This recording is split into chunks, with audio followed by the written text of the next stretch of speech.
Well, it's about 7:30 in the morning, mid-January.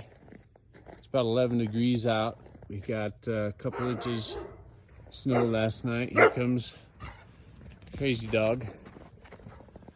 It's a beautiful morning, couple inches of snow. And I am headed to the smokehouse to fire up my smoker.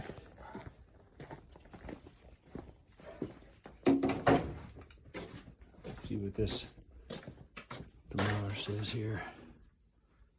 Well, it's got a little warmer. It says it's over 16 here, so it's a balmy day. And you actually have pretty high humidity right now because of all the snow. High humidity makes for good smoking, although freezing cold temps don't necessarily do so. But who cares? We're gonna do it. And this morning just keeps getting better. How can you beat that? Freaking gorgeous out today. All right, so I'm gonna start my fire. So I use lump charcoal to get my fire started. That stuff right there. Just because it's a good way to start a fire and establish a base of coals without burning up my wood. So my wood stack is one of the more precious commodities out here right now.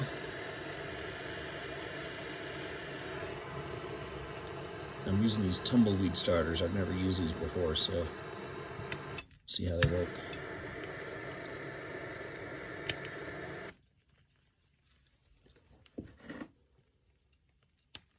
Yeah, looks like they're gonna go pretty good.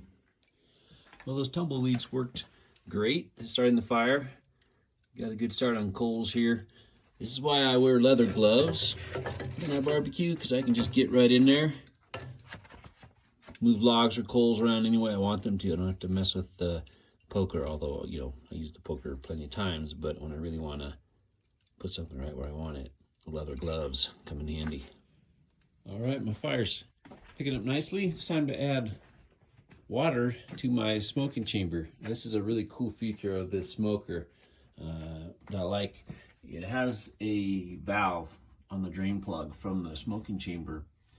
Most smokers, that's just an open drain there, so the drippings drain out and you keep a bucket under it. But this one, you can close it off. So I can put water directly in the smoking chamber, which is a big deal to add humidity when we're smoking at high altitude, low humidity environments. It also acts as a heat sink, so it helps retain the heat in the smoker and also helps even out the heat in the smoker. I'll put water. I've got a bucket of hot water from the tap. I'm just going to pour it right in there. Now you get a good view of the tuning plates. Those are just metal plates. I can just move around in there. I've got them spaced smaller gaps toward the firebox, and they get bigger as you go across towards the smokestack. Just want to show you guys something. So I've got my fire running wide open. The vent there on the firebox box is all the way open, and it's pretty good fire right now. I put a little more wood in it than I normally would while the smoke is happening, and that's just to really get it up, get a good base going here. But what I want to show you is my temperature closer to the smokestack is hotter, coming over 250 right now, and the temperature closer to the firebox is cooler. That's because of the way I've got my tuning plates situated in there, and with the fire running full bore, that heat moves faster through the smoking chamber, so it gets to that left side, smokestack side, quicker, which means that's hotter. I'll show you later if I slow the fire down, and I will, by closing that vent a little bit. It'll move through there slower, and so it'll either even out or it'll be a little bit hotter on the firebox side. We'll have to see. I'm still playing around with those tuning plates to get them adjusted and get used to how they're going to distribute the temperature. All right, here we go with ribs. St. Louis cut spare ribs going on the smoker. I start out with a quick sear directly on the firebox. This is part of my high altitude smoking technique. Most people will put it directly on the smoker, and that's fine, but giving a quick sear helps seal in some of the juices. And I don't leave it on there for long, just a little bit on each side, a minute or two. I'll flip these in a minute. You don't want to cook the meat, and you don't want too much of a sear, because that'll block some of the smoke from getting inside. I just want a very light sear on it to help block in the juices. Ribs on the pit. I'm going to hit them right off the bat with my mopping sauce. Give them a good dousing there.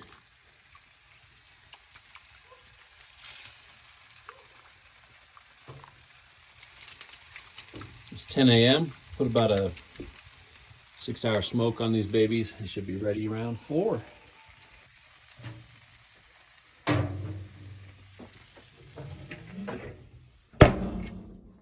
This is what I was talking about earlier with the temperature distribution across the smoking chamber. I've slowed my fire down a little bit.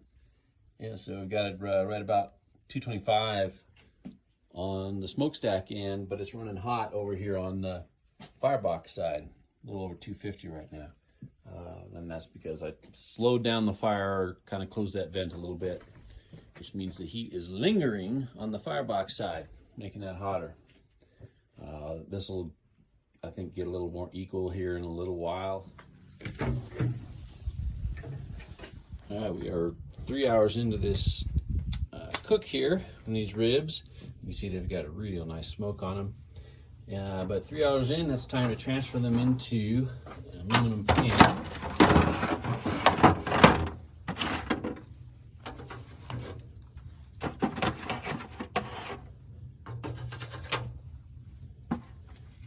You can see one of the reasons why I cut the racks in half.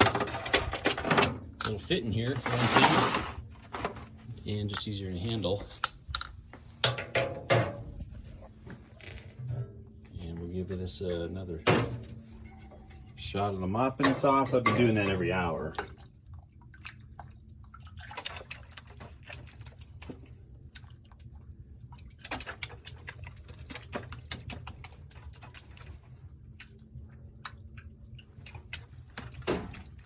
Get them good.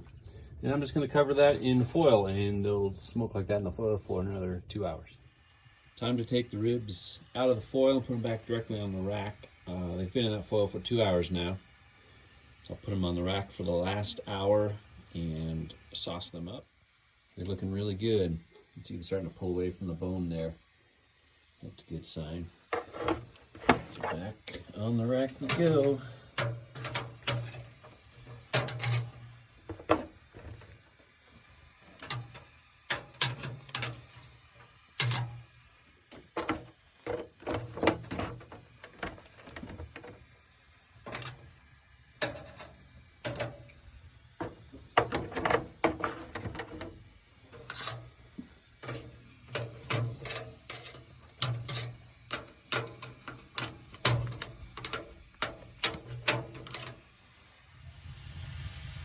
Chef always has to test, of course. We are right at a 6-hour smoke here. And that's looking pretty good. I'll give you a little taste test.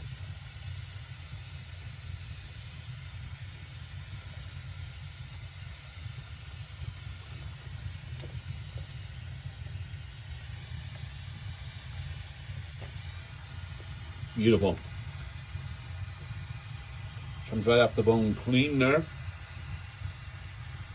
but doesn't fall off the bone on its own. That's perfect.